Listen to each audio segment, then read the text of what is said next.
जयगुरु मु विशेष किसी समय नेबिनी आपण पाखे 2 मिनिट रु 3 मिनिट भितर मोर वक्तव्य रखी कथाटा हूँ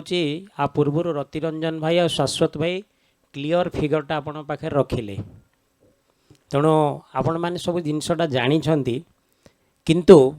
कामटा कहीं होने तार गोटे पश्चात पटे गोटे कारण अच्छी कारणटा या गोटे सत्संग थे अटेंड करी व्रत भाई गोटे पॉइंट कहले से हृदय को छुईला आपण मैंने आज जो डीपी वर्क करुछंदी से डीपी वर्क करिवार मूल कारणटा जे जे रीतिक दादा मैंने सब दीक्षा देइछंती सबर प्रथमे तांको कृतज्ञता सी देइछंती बेले ठाकुर दीक्षा तो ठाकुर दियंती तांको माध्यम रे से दीक्षाटा देइछंती बेले आज आपण मैंने तांको डीपी वर्कटा करुछंदी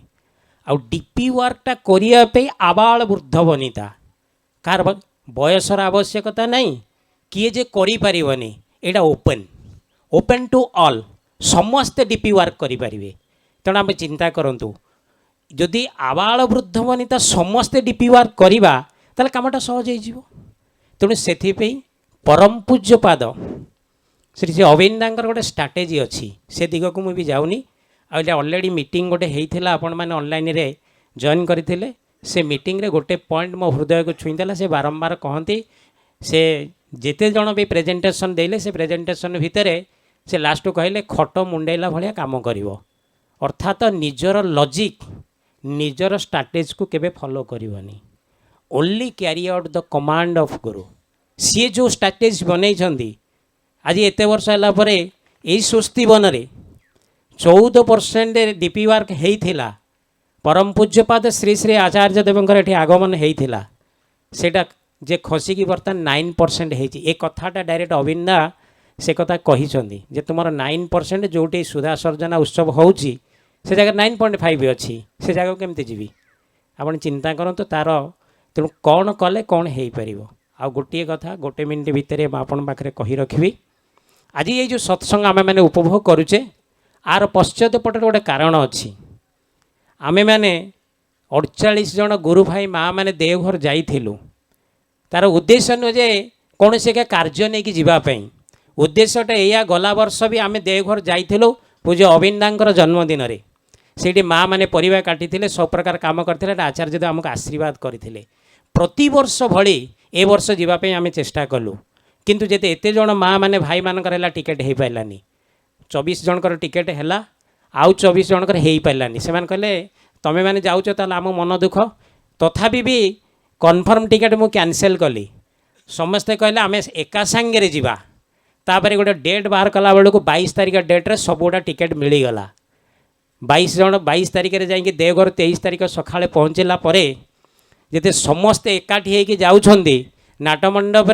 आचार्य देव को प्रणाम कलापर आचार्य देव ये सब अमित भाई सोना भाई समस्ते अच्छा से सांगे सांगे कहले